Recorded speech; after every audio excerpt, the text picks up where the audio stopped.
Alright guys, to make this like fractured, kind of splattered looking person, first thing you need to do is isolate your person that's jumping. So, go in and pin tool them out carefully. I did a feather radius of 1, and you'd want to make sure that your edges are kind of smooth.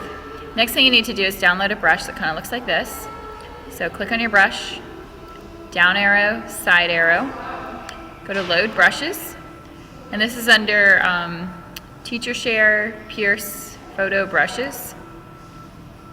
Go all the way to the bottom, and you want watercolor splatter 675 pixels. These are, so these splatters kind of look like watercolor, and they have different tones to them. When to kind of start this, you want to duplicate your layer, so you have about 3 of the originals. This is the one I think I'd already started a little bit. Your goal on one of your layers is to lightly erase almost all the edges, meaning there should be no clear edge right there. All of that, I'm going to come in with these brushes, and you want to keep it random. You don't want a pattern. I'm going to click, click, click till it all erases. And even right here, I could just go in with the little tip of that one.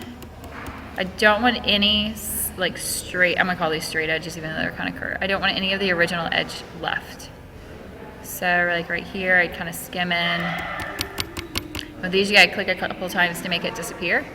So there's a lot of playing with the size of your brush.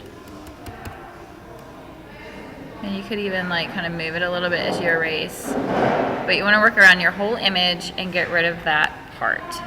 So I'm just gonna focus on this leg right here, just for the sake of time of this tutorial. The next step is to, and you can also use, let's see, with your brushes.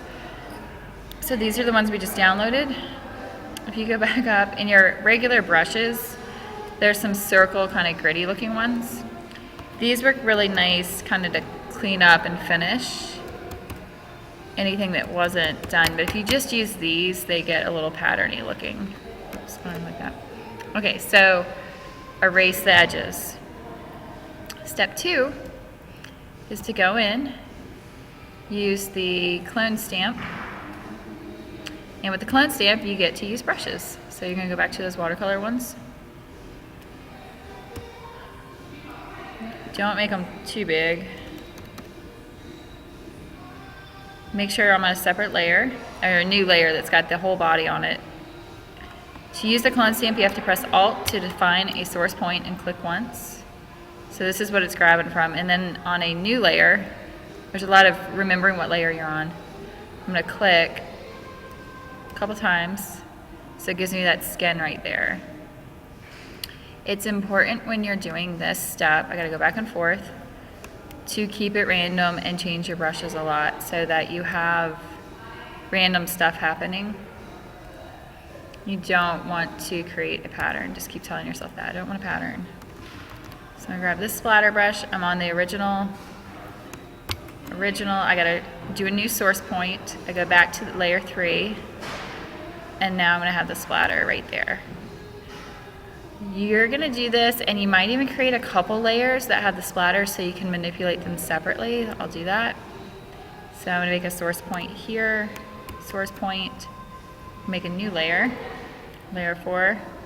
Then I actually put the splatter on. So it gives me that nice edge. What I can do then is I will turn this off, go back to my erased one, turn it on, and it starts to get this effect that I can then go in and start doing some details with. Like I remember this one had that hard edge right there. It doesn't really show up much because I placed it pretty good, but this is where you can go back with your eraser again and erase so that these things blend really, really nicely. And that is the whole project right there. That's what you do, but you do it to the whole body. It's a lot of detail work, and eventually you'll have this really cool splatter effect where it looks like their body was exploding. And that's what you want. In the end, you're going to save it as your name, Fracture, and as a JPEG, post it to your website. You need a title, which will be Fracture, an artist statement, and a caption. All right, good luck. don't think I can stop this recording.